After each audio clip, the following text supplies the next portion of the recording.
this is like the most controversial thing I could like ever say for those who are in the know, I guess, but I kind of think Nikon is cool. I'm switching to Nikon. Disturbing the peace with some peace of mind. Sleeping in jeans, I'ma need a night. OD on the cheap advice. OC on the cheapest flight. Lately I've been on the move trying to get to something. But I told her I've been running just to see the sights.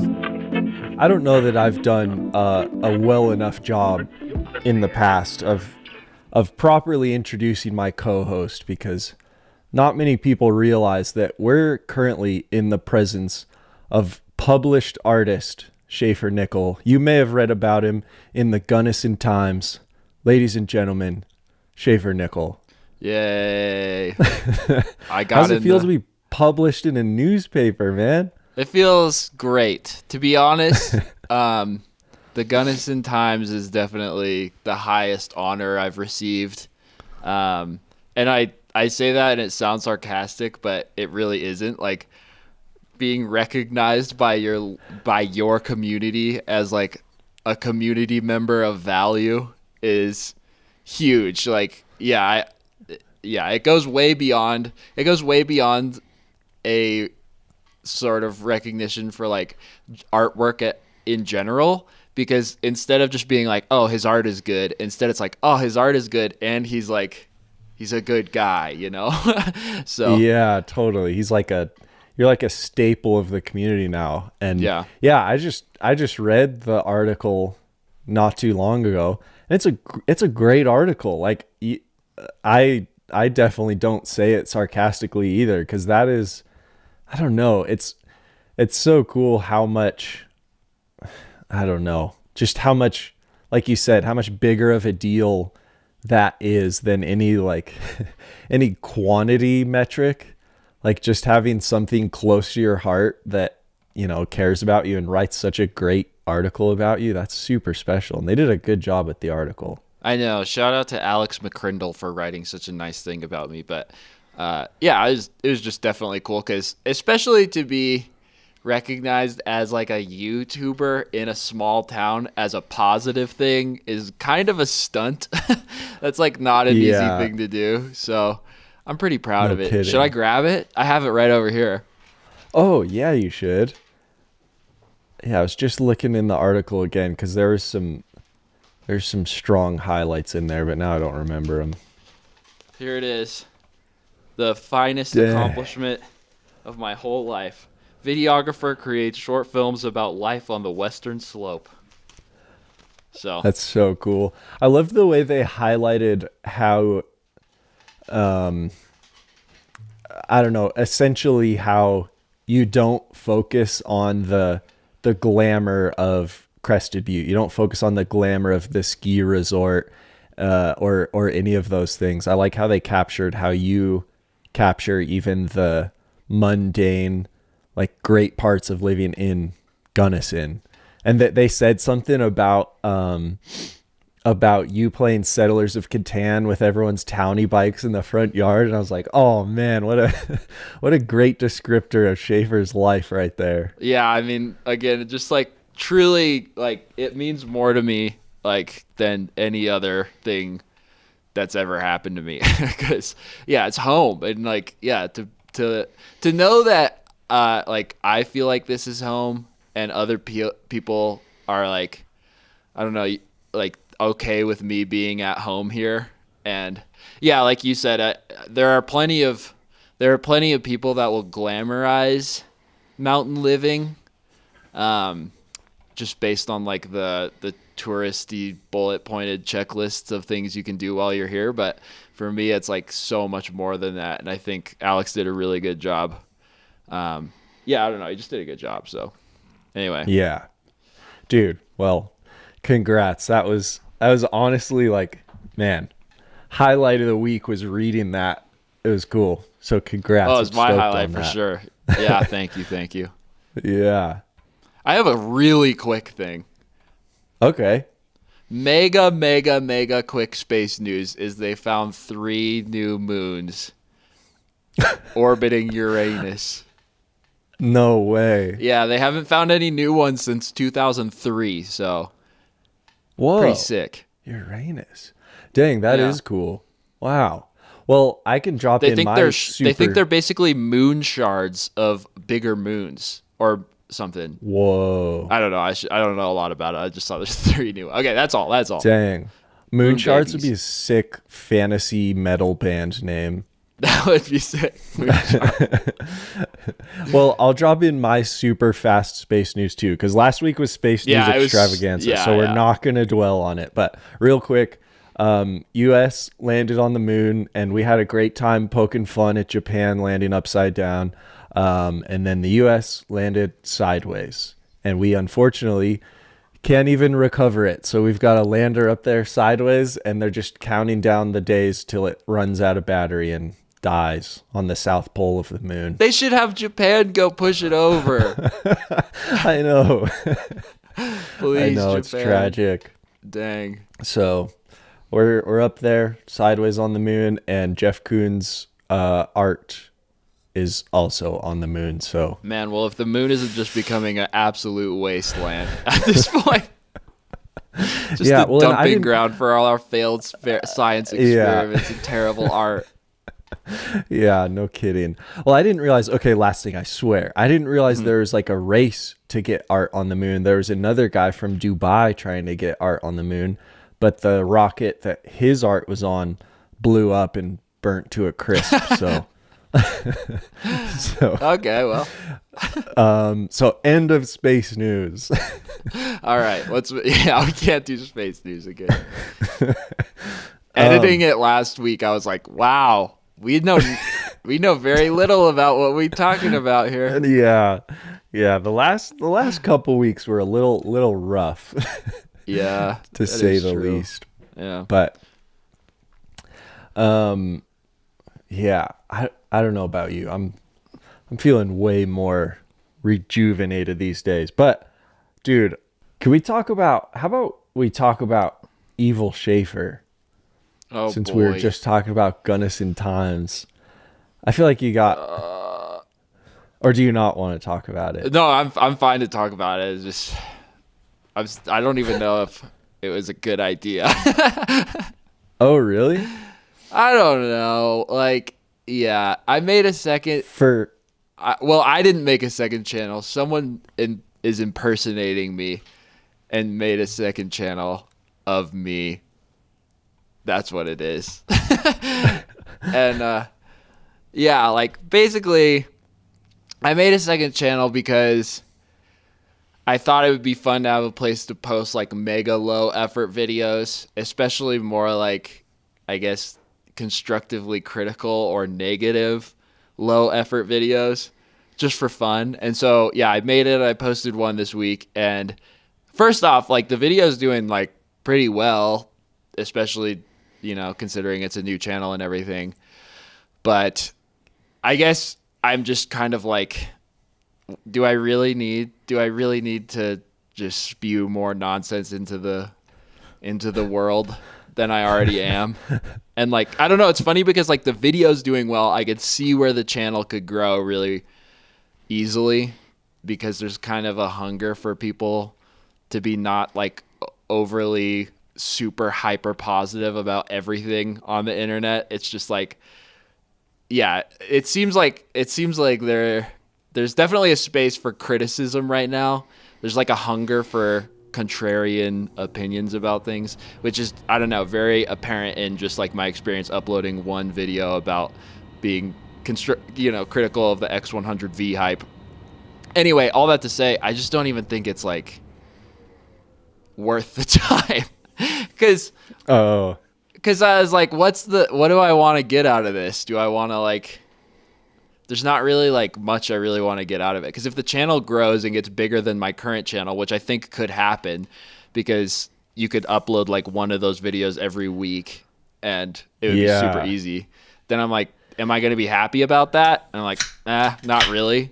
So I don't know. Yeah, it's certainly the ideal YouTube format for sure, to have a far lower effort bar to entry for your videos, and to essentially talk about not controversial's not the right word, but just to talk critically about things is just such a like a classic YouTube genre. You know, that's kind of like what it's what it's centered around. So yeah, it makes sense that channel would do well.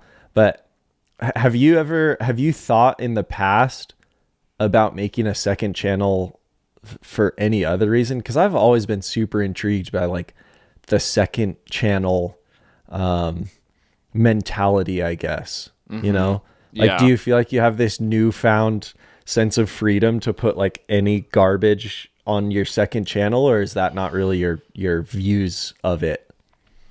Well, I've been figuring out a way to put garbage on my main channel over the last couple of months, which is I put a secret video in the description of my main videos. So I feel like that itch has already been scratched for me. Like it, and also like it does feel it's fun. But also like it's kind of like junk food in a way. Like the secret vlog thing or the secret video in the description is fun because it goes alongside a main upload. But like if you put like a month or 2 months into a video and you upload it and it does like kind of good, it feels a lot better than putting a little bit of effort into a video that does really good. You know what I mean? Like, yeah, I don't know. It's weird because like it is fun. It is fun for sure, but it's not like fulfilling. And I'm kind of looking for like being fulfilled creatively. I'm not really looking to like have like junk food fun, you know? So I don't know. Like my idea right now is to upload the secret vlogs instead to the second channel, for a couple of reasons. One, because I actually do think the secret vlogs are hurting my analytics on my main channel because with every video that does well, I have a video that gets 500 views. And so my average view count is like really weird. The graph is weird. So I don't know. Like it's just kind of an ongoing experiment, but it's not like changing me or like opening my mind. Like you always hear about people starting second channels and like, I'm free now. But that's not been my experience. Yeah. That was kind of my suspicion for myself. And since you and I's brain works similar in a lot of ways, that's good to hear. Because I've always wondered if it would free me up to just make low effort stuff. But for me, I'm sure if I made a second channel, I would inevitably just also build it up in my head and keep raising my own personal bar on that thing. Yeah. But man, your secret vlog thing is such a brilliant I think that'll be a good thing to use it for. Yeah, like avenue for that. Sorry, you cut out for a big chunk there, so I didn't. Oh, that's okay. That's fine. I wasn't really saying anything, to be honest. but what was I gonna say about the second channel thing? Oh, when for you and me, it's not the same thing because you and me, our main channel viewership is kind of at least to some extent, it's dictated by the quality of the videos. Like people expect a certain level of quality when they watch our videos.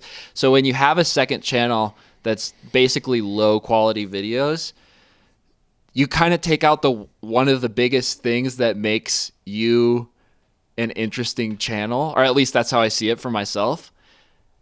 And then it also dilutes the brand of the main channel in my head, where it's like, here's a person for me, it's like I would see, if I'm like looking at my own channel, I'm like, here's someone that takes a lot of time and only puts out something if it's going to be really good. And then for that same person to just put out a bunch of junk food content kind of dilutes my brand a little bit, I think. Or that's how it feels, I don't know. Yeah, I don't know. Interesting. Yeah. That's an interesting point of view on it. And I certainly don't know either. And I will probably still just endlessly wonder what it would be like and never actually make one. But I don't think it's all it's cracked up to be so far. I mean, because again, I'm like, okay, let's say this works as well as it possibly could and the channel blows up. I'm just going to be like, well, this is not what I put 14 years into. Like, you know? Yeah, man, that's a great point. It's not exactly taking you in the end goal direction. It's not what I want to be known for, you know? But the thing that's scary is the way the algorithm works is it's more likely to be the thing you're known for than the thing you put all the love and the work into. But it was a little bit like just getting, like, literally having an idea and being like, oh, I think that would do good. And I know what thumbnail and title would do good for that. And then just doing it and being right. It kind of validated me and being like, okay, it's not all me, you know? Like, there is like a formulaic way to make this website work for you. And it's a bummer, but it's also like, okay, well, at least I know that, you know? Yeah, well, I think that's the other part of it that's super interesting too, is you don't realize it. You don't really recognize just how much you're learning about YouTube by posting to YouTube consistently. And you think it's so much about like your craft and the content of the videos you make and how you make them, but you don't realize how good you're getting just like at YouTube. So that is really interesting too, starting a second channel to give YouTube this like fresh slate where the algorithm doesn't assume what the audience is or anything, but you're starting it fresh as someone who like way better understands YouTube than you did when you started your first channel. Like that's got to be a fun experiment on its own too. Like you said, obviously it's not why we're doing it, but it's still a fun experiment. And I'm sure still rewarding to. Yeah, I don't know. Yeah. I feel like, well, even this video, is definitely getting some pushback for sure. Like, I think the like to dislike ratio is like 88% or something. So there's definitely dislikes in there. And there's definitely people in the comments who are like not agreeing, but I don't feel like I'm all that. My van life video prepared me for that. Like, when it comes to the pushback and everything, it doesn't really affect me that much. Yeah, no, I mean, if anything, that's just how you know you're talking about I don't want to say important topic, but you're talking about something that requires some critical thinking. Yeah. It's certainly not a bad sign to get dislikes. Like, I think we've talked about it in the past. Oh yeah, we talked about it with Nathaniel Drew, but sometimes like if you're not getting any dislikes, it's like, am I doing anything, you know? Do I have anything to say if I'm not getting a single dislike?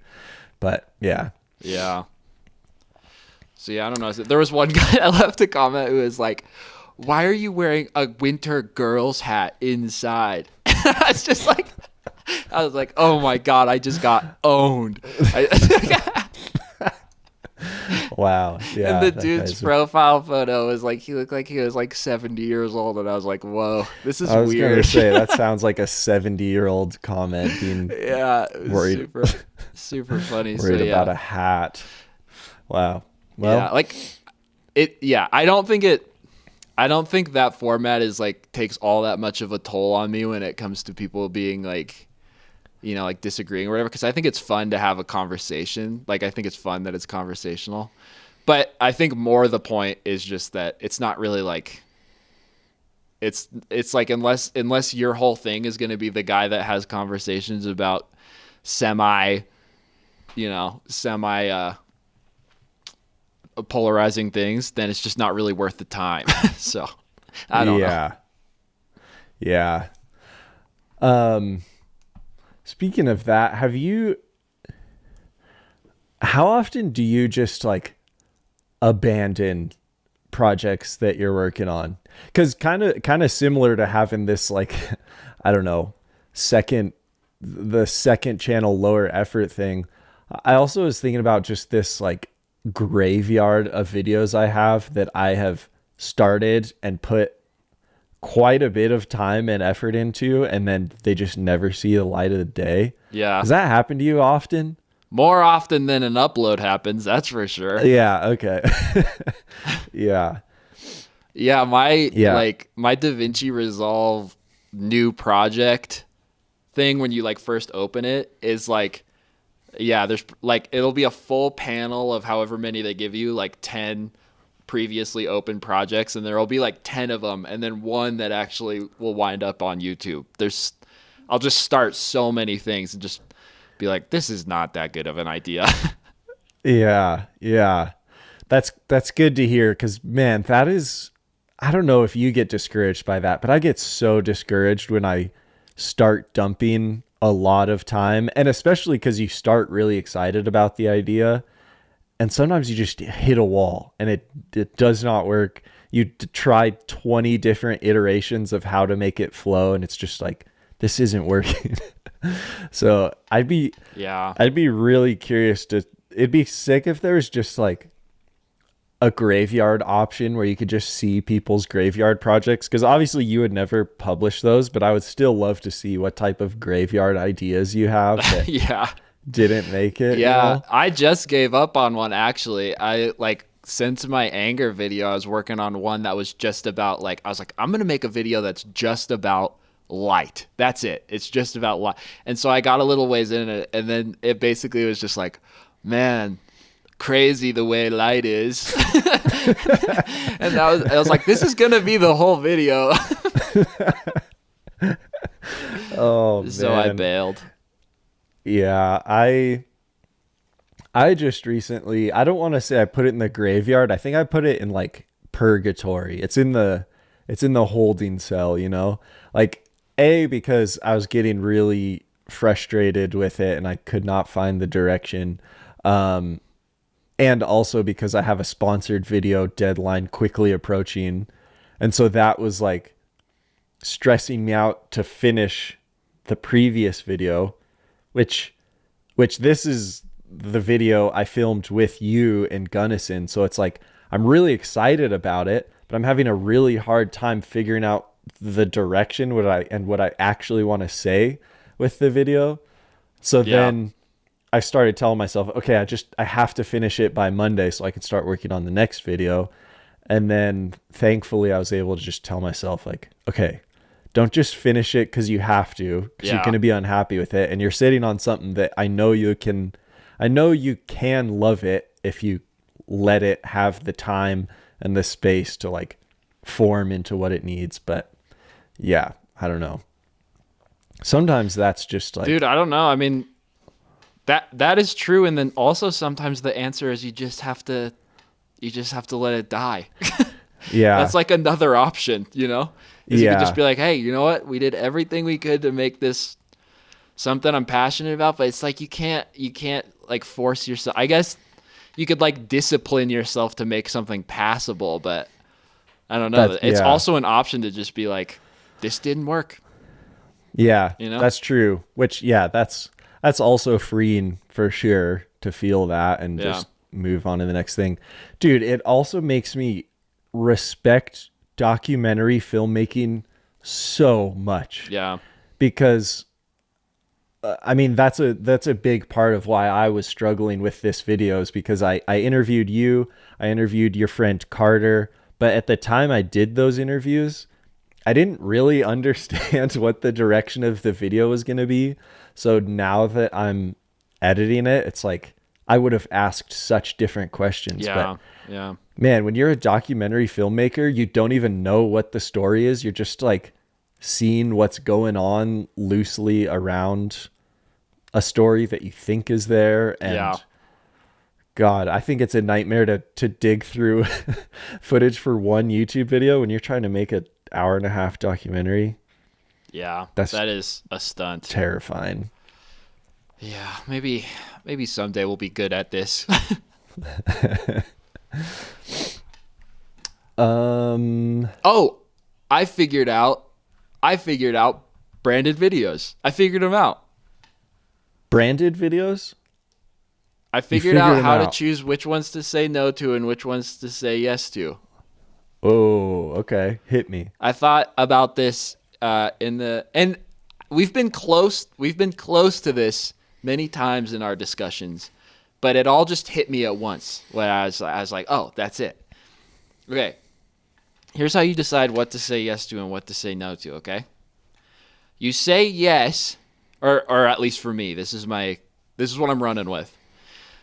You you say yes to the brand that enables you to make art.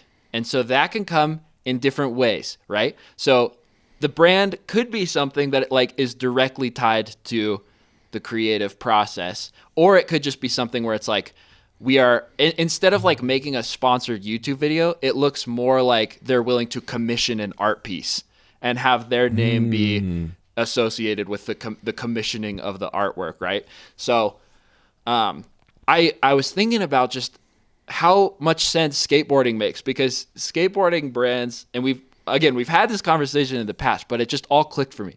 Skateboarding brands, it doesn't really matter like what brand the skateboarder is on, but the skateboard brand enables the skateboarder to skateboard. That's kind of all it is. And like whatever the graphic is on the bottom of the board is kind of the association. That's like the branding tie that's made. But the skateboarder gets to skateboard, right? But for some reason in like the filmmaking world, filmmaking brands don't enable filmmakers to make films. Filmmaking brands enable filmmakers to make commercials for the filmmaking brand, which feels insincere. Like for the viewer, it's like, oh, I'm just watching another stupid filmmaking brand commercial, and the filmmaker's like, wow, I never get to make films. I'm just making commercials for these brands, you know? And so what's cool about like my past partnership with like MusicBed, for example, is that they're unique in the sense that their product directly enables me to make artwork. So that's like a no-brainer. But I've been going back and forth with the brand about a sponsored video, and basically I'm not going to say or mention anything about the brand. It's just commissioned by the brand. So there's going to be like a thing at the beginning that says, you know, like this video is commissioned by, and that's it. And I'm so excited about it. It makes so much sense to me. Yeah, that's sick. That is, yeah, that's just such a beautifully concise way to make it make sense in your head. And man, if YouTube was a stock market, I would just bet on that being the future, because we've like you said, we've had the discussion, but the review genre is just so tired. And man, what a powerful shift if brands can just be associated with powerful artwork. I'm hoping and banking on that being the future, particularly for filmmaking YouTube, you know, like, yeah, but that is sick. Yeah. Like that vision. This video I have, it's very like we only just kind of came to an agreement about it, but it's like as far as what I'm getting out of it, it's far lower than what it would be if it was like a full-on 30-second integrated ad. But I really don't care, because I'm going to do my best to knock this out of the park, just so that for future brands I can be like, here's what I will do. Like I will make whatever I want and then like you will be associated with it, but that's the extent of. And I just honestly think it's going to be better. I think Yeti Coolers has had this figured out forever. Like Yeti's YouTube channel has nothing to do with Yeti Coolers or Yeti mugs or anything. It has everything to do with stories and people, and it just makes so much more sense for everyone. It's better for the viewer. It's better for the creator. It's better for the brand. And it's so much less gross. Yeah. Well, and I mean, this ties back so well to your second channel, and why, like, one of the things that would make that second channel very worth it is to promote change in this industry that we're in. Because one of the things you said in the Evil Shaffer video is that, one of the things Evil Shaffer said in his video was that you have the power as the person being sent the camera. And I think the problem is, like, that's the big problem we're all in, is so many of us don't realize that, because so many of us are on this grind up to like just try to find a way into this space and make it work in this space. And so you naturally just feel like this this peasant just like begging for any opportunity. But man, if everyone realized just how powerless the brands are without you making the video, because that's the big problem, is you do have so much power when a brand comes to you to be like, look, I don't want to read the spec sheet. I want to make a piece of art with this thing, and I would love for your name to be on the piece of art. And if more people, not even everyone, but if more people were on board with that, and brands kept hearing that as an answer rather than, sure, I'll read the spec sheet off and post it.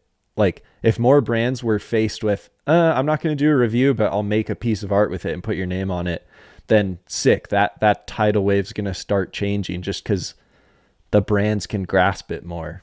Yeah. And I really honestly think it's better for everyone involved. And not only that, I was thinking about this after the fact. I was like, the spec sheet doesn't need to be anywhere but the website. That's the only place it needs to be.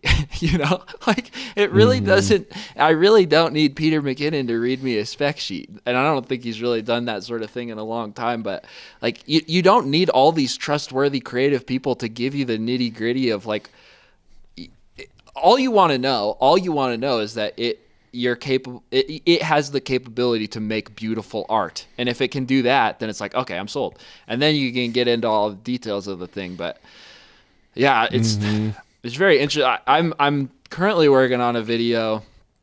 Hopefully that doesn't get abandoned because I'm really excited about it. But it's more about like the sound side of filmmaking and some tools I've recently acquired that are gonna hopefully have a really cool shift in how the audio works on my channel. And so I got this one specific tool that I don't want to name yet because I really want to be first in the filmmaking world to use it. But cool.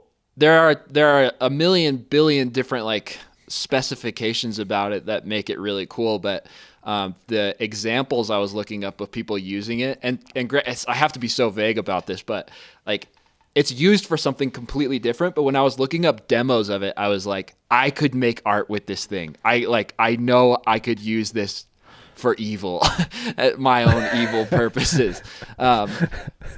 Anyway, all that just to say, it's like, yeah, I'm interested in. No, it's not a didgeridoo. It's definitely a didgeridoo. It's a didgeridoo. We get it, dude. Real cool. Didgeridoo channel. I see it coming. I'm gonna send you a video of what I invested in once we hang up, and you're gonna be like, "Oh snap!" Oh man, but anyway, all that to say is just like I saw the artistic potential in the tool, you know. And I think that's all people need to know about. That's kind of it. But yeah, well, especially now that like the camera boom is just over. Like we all have what we need. Even if you buy a 7-year-old camera, it's got what you need. Like that boom is over. It's boring. It's old news. So like it's just the only way forward is to be associated as the cool brand that cool people use to make stuff with, not just like the freaking, I don't know, most powerful tool. It's got to have some I don't know, enviable associations. Oh, that gives me we could talk about this. What do you think what's the tier list coolest brands in filmmaking right now? Oh my gosh. None of them are really trying to be cool, but it wouldn't take a lot. Yeah. Like what's your fantasy team? Like what brand would you want to be on, and who would you want as your associates on the team? I have kind of a crazy one actually. This is tough. Are we talking like all filmmaking brands or like cameras in particular? I'm saying I think it's more fun if we just do all filmmaking brands because cameras kind of narrow. But I have some Yeah, I have some hot takes about this.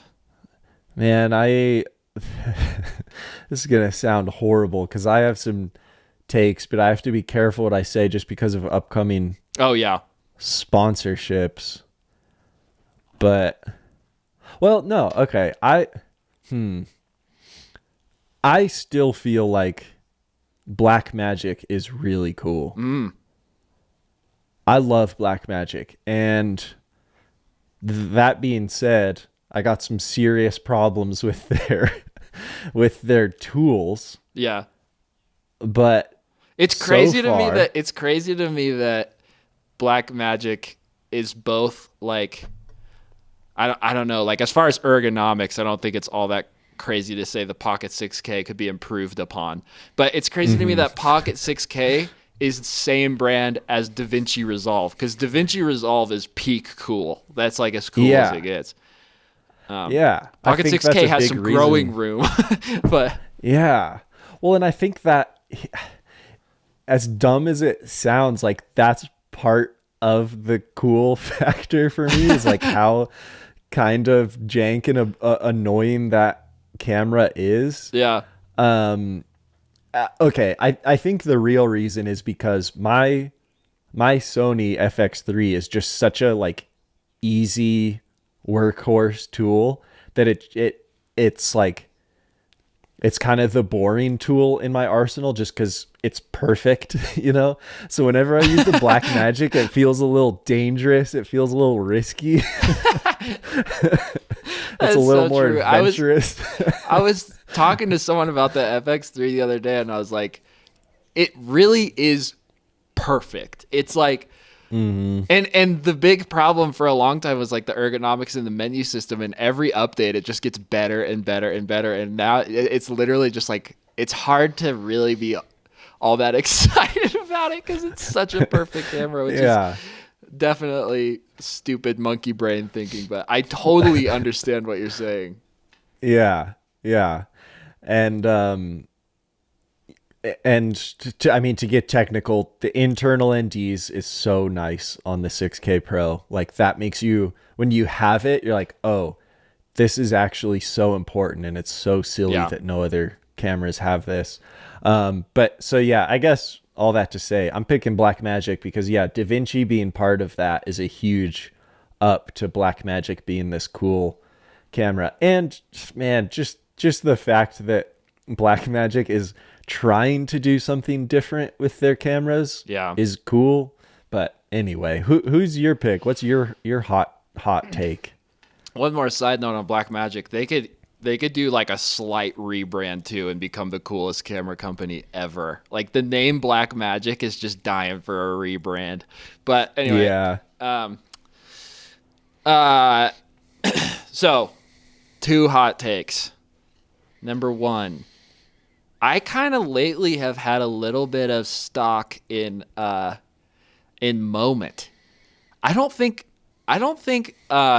Moment kind of gets enough street cred for what they're doing. Okay, I'm currently not the biggest fan of like the like phone lens thing, which I know is like kind of a lot of what they do is like the phone lenses. That's not really my thing, but they're doing some cool stuff where like whoever they're doing their like partnerships with or their sponsored stuff with, they're essentially working with them to make products. Like I was looking into it, like there's this like, I don't know, wildlife photographer guy, and they like made a backpack with, it was like basically the same thing we were talking about. Like they made a backpack and used his name on it because he like is associative with that type of, you know, filmmaking or whatever. And they've made like a bunch of different stuff like that where they work with a specific artist and make something that's like parallel to their style of creation. And that to me is like really sick, And so I think Moment's cool. Yeah, such a smart way, man. That has been such a cool company to watch just from the sidelines in the background. I'm very, certainly not super familiar or anything, but yeah, they obviously started as this phone lens mobile first company, and they have really done a great job shifting because that whole that product was, and it was inevitably gonna become irrelevant as like phone cameras and lenses keep getting better and better. So they've done such a good job shifting into this stuff. And well, they're also kind of like B&H but with soul, kind of is sort of the thing, you know? Yeah, totally. I just saw I don't know if it was with someone or not, but they recently announced some like just cool looking like film camera bags, I guess. It's like a company that makes film cameras, but then they also have bags associated with it. But the point you brought up about making products with someone, like putting someone's name on it, I feel like that's such a relevant topic right now, because I don't know if you saw the buzz about Marquez Brownlee making products with Ridge Wallet. Did you hear any of that conversation? No. Basically, everyone's talking about how smart Marquez is, because he is essentially making a wallet line or a product line with Ridge wallets. But the reason it's so smart is like you're working with a company that already has manufacturing facilities and distribution and all of that figured out. So you, as the artist, whatever you want to call it, is like making a product, but you don't have to start a whole new company like Feastables or, you know, similar to Peter McKinnon doing the Polar Pro stuff. I think it's such a smart and such a less stressful way to launch a product as an artist. Right. But that's cool. Yeah. I mean, it's just like and again, it just is like skateboarding has been doing this forever. Skateboarding has been so far ahead of that like format, and yet it just makes so much sense because and also like it is crazy how many parallels there are to skateboarding with all this. And I like so many of these creative people, and I want to see them be enabled to explore their creative vision without having some sales agenda. And it seems really cool that there's a possibility where the future is, I don't know, just enabling creative work without the stupid advertisement attached to it, which well, and as YouTube keeps showing more and more TV viewership, we need more like entertaining content, if you get what I'm saying. Like if YouTube is continuing to be more like a streaming service and less like this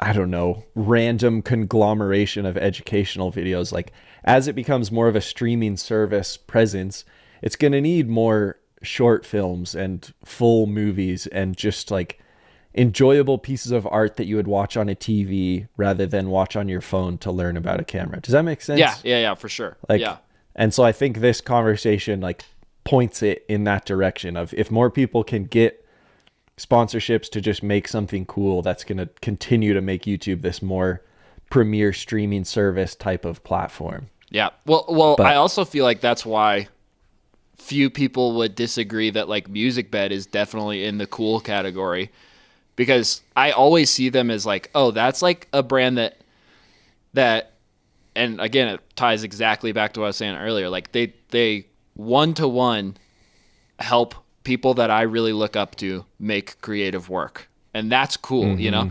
And if that was the same for any brand, if that was the same for Moment or, you know, any other camera brand, it's like if you're seen as the brand that enables creative work, like that's cool. That's way cooler than ad reads. But so that goes into another one of the brands that I think this is like the most controversial thing I could like ever say for those who are in the know, I guess, but I kind of think Nikon is cool. Of course. Dude, here's all these whiny spec sheet YouTubers talking about the color science, all the blah blah blah. Nikon cameras always have had great color science, always have had great dynamic range. Now they're shooting internal RAW as mirrorless full frame cameras. They're like sick. They're amazing cameras. And yeah, no I don't one know whines anything about dude, and no Nikons. one whines about them because they kind of just make a consistently great product. Didn't they make a good like box cinema camera for a while? For some reason, I have it in my head that they made a box cinema camera. They might have. I'm not familiar with it, but dude, I let me just put this out there. Maybe I'll be the crazy guy on the side of the road with the sign that says Nikon is cool and everyone drives by. But I feel like they really honestly are just like they're unwavering. They're like the ship in the storm that just no matter what anyone says or does, they're just gonna make great stuff and they also aren't annoying. Like they're not annoyingly like blasting their cameras out to everyone. They just make great stuff and shut up. It's cool. Yeah, for sure. I'm switching to Nikon. I am not switching to Blackmagic because I would go crazy if I had to use that as my only camera, but I'm still team Blackmagic. Yeah. That's the thing. Like, if I got the email and they said, if they did everything I'm saying, they're like, we're going to enable your creative projects, you're on Team Nikon, I would just be like, okay, I'm in. Count me in. You make great stuff. That would be cool. That would be really cool. I also, man, I'm so hesitant to say this because so much of it has been skewed by the obvious latest events, but I still think Fuji has a lot of hope. Oh, for sure. As well. I think so too. Yeah. It's cool that they also have been just doing their own thing for a very long time as well. And it's just cool to see a camera company really care about the ergonomics and aesthetics of the camera. Like a company that cares about making the camera beautiful just as much as making a good camera. And even if we just completely ignore the X100 line, some of their other cameras are just stunning. Like the it was like the XE3 Pro or something like that. One of theirs, it's discontinued now, but it's one of the coolest looking digital cameras I've ever seen. My favorite thing about them is they're just like, oh yeah, we just don't do full frame. We just do APS-C, and everyone's like, but we need it to be full frame. And then they're like, no, we make a great sensor. And yeah, so many times you'll see a photo or a video, you'll be like, that is stunning. Where is that on? It's like, it's on an APS-C Fujifilm sensor. And it looks every bit as good as any full frame Sony, whatever. I like that they're just like, no, we make a great. That's what I like. Again, going back to like what's cool, which parallels my thing with Nikon, is like everyone's like, we want you to do this, and they're like, no, the thing we make is great. And if you can't make something great with it, that's your problem, not ours. Yeah, for sure. We need a more heavy metal. We need a more heavy metal brand in here somewhere, though. They're all pretty vanilla though too, you know. That's what I'm saying. Blackmagic could use a rebrand. It has to be so hard to make optics and sensors and electronics and software and not be vanilla, you know. Like it's really easy to be a skateboard company that I know. I'm just saying I want it. I know it doesn't make sense. I know it doesn't make sense. No, I'm just saying I want it. But I don't know. Moment could rebrand to a Thrasher font. Yeah. Yeah. I believe there's still hope. It could happen. Yeah. Again, another point for Nikon is they have such a cool just like Japanese electronics vibe too, which I just am so into. Yeah. Well, the only topic I had left that I'll be brief on, but I saw a movie trailer for a movie that I have not been this excited about a movie in a long, long time. And and I go see a lot of them. But dude, I just watched the trailer for I Saw the TV Glow, and like I cannot tell you, I was like giddy like a child after watching this TV trailer or movie trailer. I think big reason being the song in this trailer. It just punches at teenage heart of Jake, but it's like a modern cover of Anthem for a 17-year-old Girl by Broken Social Scene. And all of that to say, it's going to be the best movie ever. Okay. I'm so excited about it. We've done this on this podcast before. We have. And after I saw this trailer, it like just felt so excited and so happy. I had that thought of like, this is going to be the best movie ever. I'm so excited. And then immediately after having that thought, the next thought I had was, whoa, there are a lot of things I know of where the trailer is one of my favorite pieces, or one of my favorite like works of art ever. And then the actual thing that it's a trailer for is like, yeah, it's fine. Yeah. At Bo's Afraid. All you have to do Bo's is Afraid. Just don't make the movie 3 hours. It's like, if you could just figure that out, like you're already off to the races, dude. Dude. If you could just. Yeah. Well, even View from a Blue Moon, the John Florence surf film. Yeah. That trailer is, God, it's so powerful and so good. And then the film is like, it's fine. It's I like also would argue it's really difficult to make a long surf film unless it's heavily story based. So that's a pretty tough challenge to fill. But yeah, that was dude. That's why again, Unreal the bike movie just blew it out of the water because it was epic trailer and the movie is like engaging the whole way through. Yeah. Yeah. Well, yeah, we'll see. I'll watch the trailer after this, but if they could just not make it 3 hours. I was about to Google how long it is, but I can't do that. I Saw the TV Glow. I was going to Google how long it is, but can't do it. I can't do that. But based off of the content, I don't think it's going to be long. And it also is, to me, it looks like Saltburn in terms of cinematography and gonna have that like powerful montage music type of vibe, but I think it's gonna have a story that's far more dark, I suppose. Saltburn was still really dark too, but I suspect it's gonna be more like, it's gonna be more of a mind trip than Saltburn was. Saltburn was kind of a classic like twist ending, like, oh, this was happening the whole time type of ending.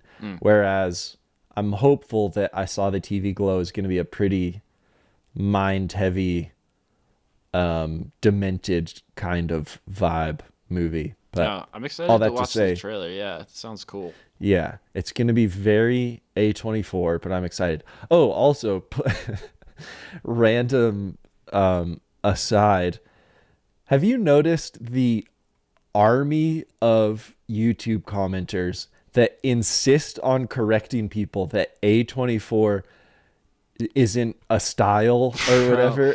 Dude, you're preaching to the choir here. Yeah. Oh yeah. I put that title in my video, and like, if I had known that was going to be a thing, like, my God, it's so. It's dumb on army. So many.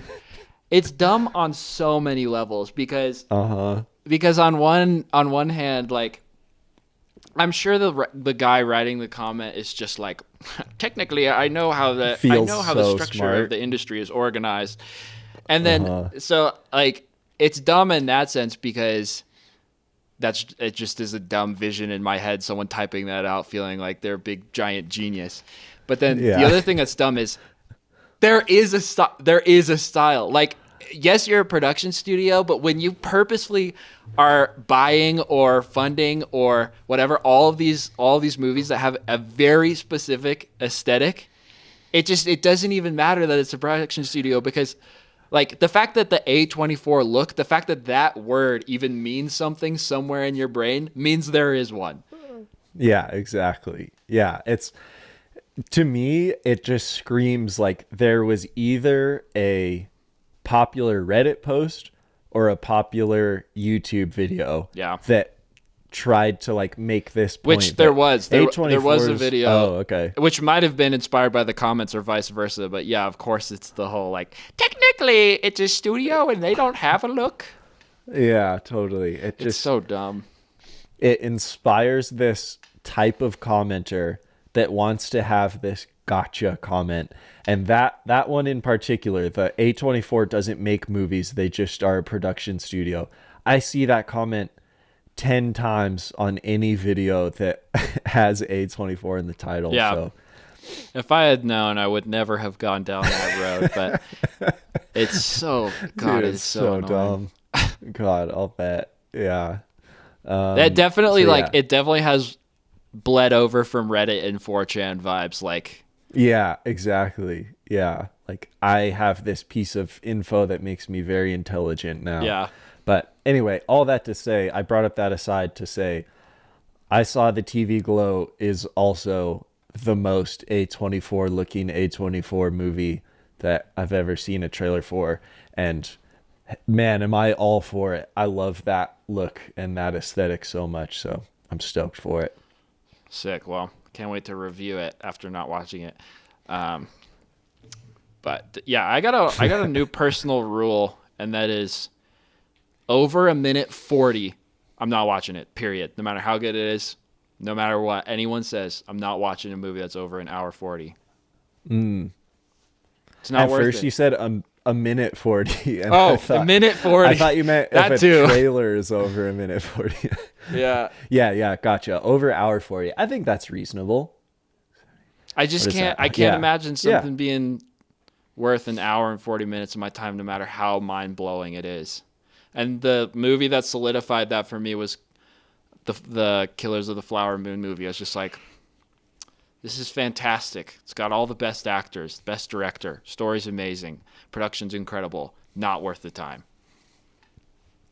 Yeah, fair enough. I think that's a fair rule. Yeah. So now I'm really hoping this movie isn't longer than an hour 40. Better not be, because no compromises. So I can convince you to come down and shred my new completed finger skate park and watch a movie. Oh my gosh, I wish there was some way people could see a photo of that finger skate park, because it's a work of art. It's so cool.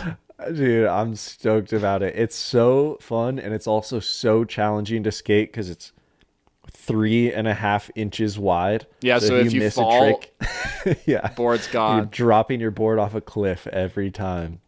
So now that we're sick. That adds a level of danger, though. Exactly. Just makes it that much more satisfying when you stomp something. Yeah. Sick. So now that we're in fingerboard corner, you got any apologies? Sorry I made a second channel. Probably shouldn't have done that. That's all. Yeah. I don't think I'm sorry for anything. I think this was very sensible. I think I had a great time. Nice. Me too. Talking to you. Same. Yeah. I'm not sorry for anything. I'm feeling good, man. All right. We're getting better. Yeah. We must be. Hey, if you're out there and you feel like leaving a review, leaving some stars, leaving a comment, hitting subscribe so I can watch Avatar with Shaffer, do that. Do one of those things. That would be Comments sick. Are my favorite. We don't really reply.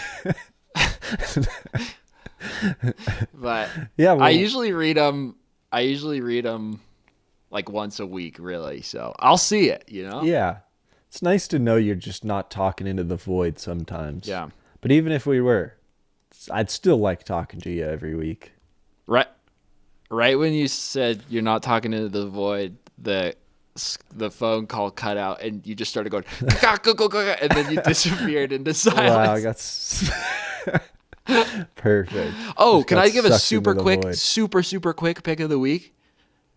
Oh, yeah. Really yeah. quick. There's my apology. I'm sorry I didn't ask for pick of the week. That's okay. That's okay. What's your pick of the week? It's not a video, but it is so rare for an entire album, like a musical album, to just grip my heart and take me for a ride. But dude, the new MGMT album is an absolute solid gold work of genius. It is sick. It's stunning. And I've never really been too much of an MGMT fan. I watched a like mini documentary sort of about their trajectory and how they've completely abandoned the limelight and all fame, and they've completely given themselves to their own creative desires, and they make music that they like and not what anyone else likes, which is very cool. But this album is, my God, it is so beautiful. It's called Loss of Life, and the first song and the last song both made me cry. So Dang. Good. Yeah. Oh, sick. Wow. So good. I bought a $70 vinyl of it because it was just, it's perfect. It's up there. That's awesome. It's up there with one of my favorites. So highly recommended. Didn't they like start as a joke or something like that? Yeah. Weren't you telling me? Yeah. They like started to make sarcastic hyper pop or something like that, and then that's so interesting. That's sick that they've landed on just loving. Yeah, and they're making music that they love. It's fun to watch interviews with them because they remind me of you and me in the sense that they're both really introspective. And at one point, they were doing their concerts from the inside of a pitched tent on stage just to like manage the stage fright. Whoa, that's awesome. Yeah, I love that. They're awesome. But yeah, this new album is, and it's so beautiful. It's like my favorite thing right now. Sick. So nice. Wow, I'll have to give it a listen. Yeah, you'd like it. You'd vibe with it for sure. Sick. Dang, I'm gonna listen to that today. Yay. Also, shout out Braxton. Thanks for attempting to get us some. Braxton, just still most valuable member of our team. He emailed the sound guy on that McGee video that was Shaffer's pick of the week in a previous one, and Braxton's trying to figure out how they recorded audio on that. So man, shout out Braxton, our soldier in the trenches. Intel. yeah that was awesome. Absolute legend. Yeah, so hey, that's all I've got. Go listen to MGMT. Tell us if there's any cool black metal camera companies out there. Yeah. Amen. Amen. If you don't like this music, you don't be listening to it. You know, I'm just a dude that you know, or something similar. If you don't keep it real, then you go somewhere but here. Cause you know, we're only losing control just for a minute. Oh.